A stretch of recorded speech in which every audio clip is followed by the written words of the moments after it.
Hello there, Drew Hanish of Whiskey Lore, and time for another whiskey tasting.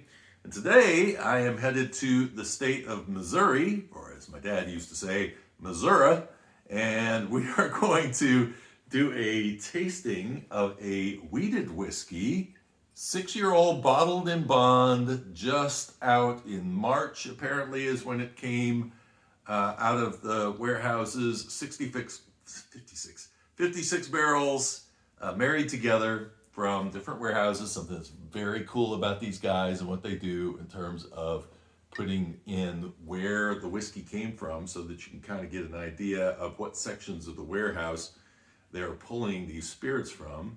They're a distillery that decided to wait 6 years before releasing their first whiskey.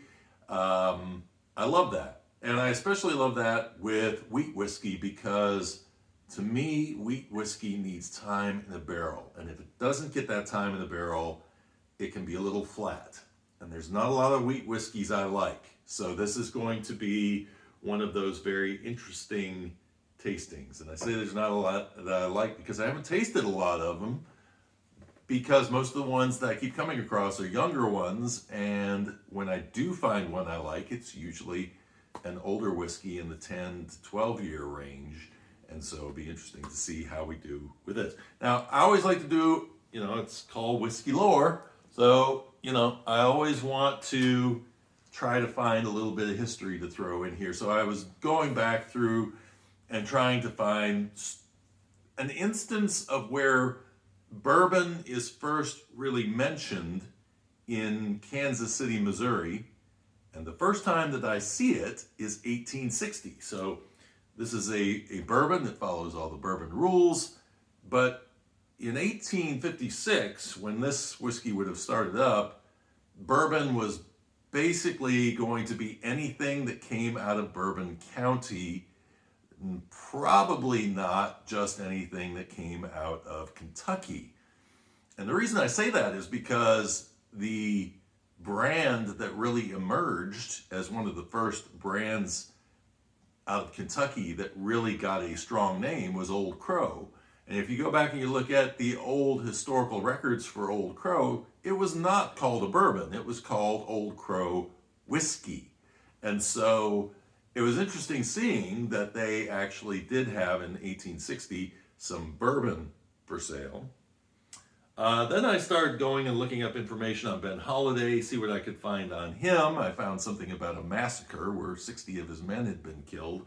He was the stagecoach king. He ended up making a lot of money during the California Gold Rush, and then he bought the Pony Express. And so he bought the Pony Express in 1862. So that is after my research time period. But I also was looking up just whiskey in general, or actually distillers, and so I put in the word distillery, and I started doing a search on that, and I came upon something that just floored me. It was from St. Louis in 1856 when this distillery was first established on its grounds in western Missouri, and there was an ad in there for Scotch whiskey.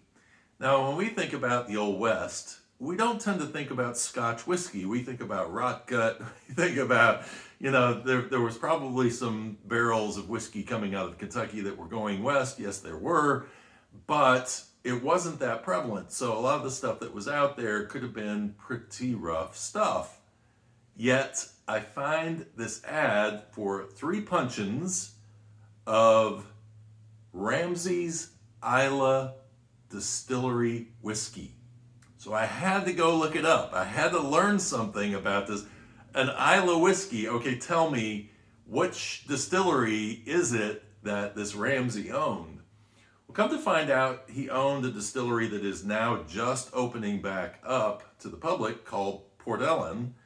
And not only did he own Port Ellen, but he had the potato famine had actually not only affected Ireland, but it also affected Islay, and things were really depressed around 1848.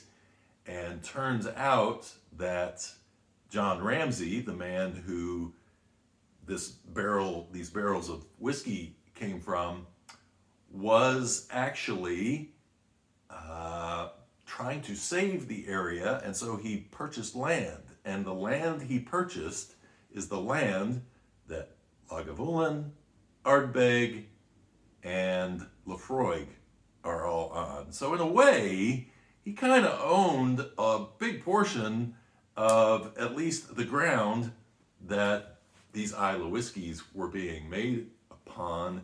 And he's an interesting character, and he's one I'm going to have to dig into a little bit more, because if this is all the case, then we're talking about a man who was pretty influential in terms of Islay whiskey at that time. But I just thought it was really interesting because there were two whiskeys from Scotland on that order, by the way. There was the Ramsay's Islay Distillery whiskey, which would have been Port Ellen, and then there was also Glenlivet. So Glenlivet was sending whiskeys over to the U.S. Really, really interesting. Okay, that was my sidetrack. I found that absolutely fascinating because, again, when we think about the Old West, and I mean, Missouri at that time would have felt pretty Old West. The only thing that you would go to that area of the country for, besides the Pony Express and taking probably routes to the Santa Fe Trail, would have been to potentially, I don't know, go to Fort Leavenworth, maybe. Not much. So anyway, really, really interesting bit of history there. All right, let's jump in and do a nosing on this. Before I do so, this is basically their rye recipe with the rye extracted and instead wheat being used in the recipe. So this is 73% corn, 15% wheat, and this is the soft red wheat, and then the rest, the 12%, is malted barley. So looking for a softer character here, and there's a certain note that I really, really like in wheat whiskeys, and this one has it. It's something I look for in wheat whiskeys. If somebody tells me it's a wheat whiskey, or actually, you don't even have to tell me it's a wheat whiskey, if I sense this smell, I tend to think, I wonder if that's a wheat whiskey, which is cherry.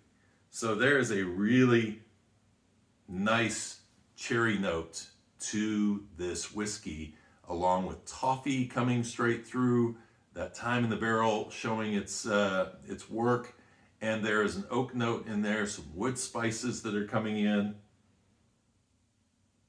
Really nicely balanced in there. And like I say, at this point, I'm already like up on my wheated scale, because to me, just on the nose, this has a nice bit of personality to it. Cheers.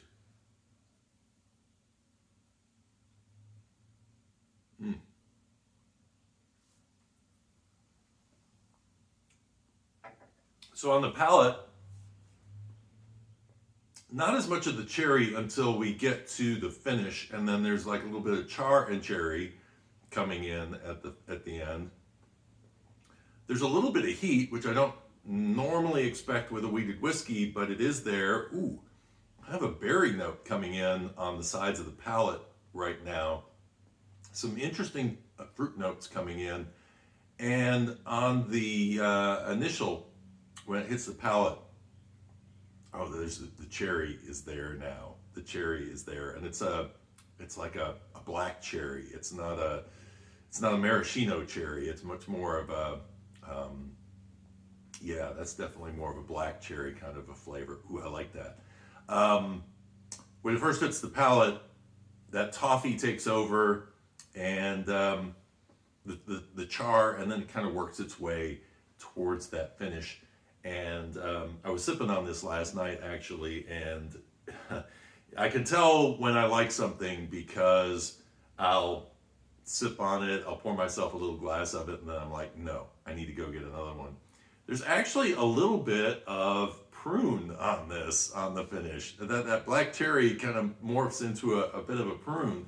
Not flavors that I'm used to tasting in bourbons. And in a way, I also could tell how much cherry influence there was on this because an old Runaways song was stuck in my head, Cherry Bomb.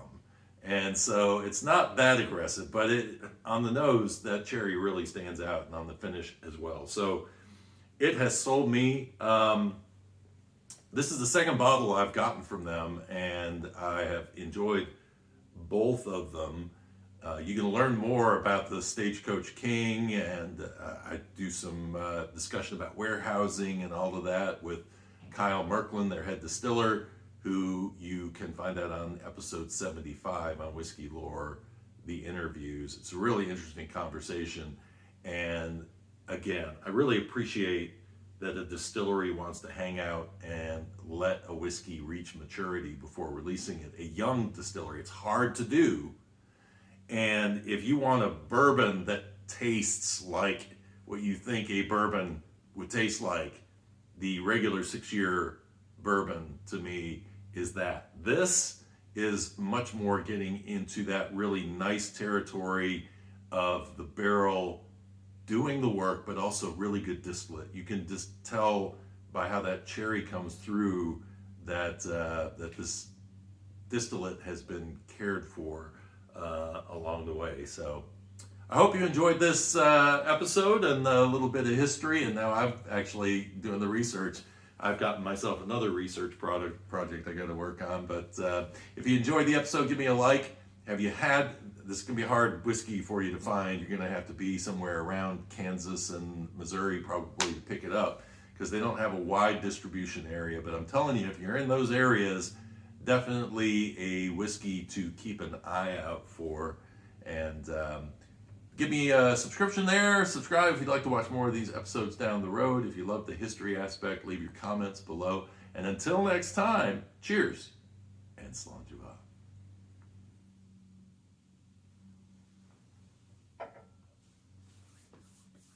What I like about this is, yes, it is probably, some grain notes coming through. It is an easier drinker, but it's not so mellow that it's meant for the novice. And I think that's what really does it for me. The higher proof is a nice touch on this whiskey as well.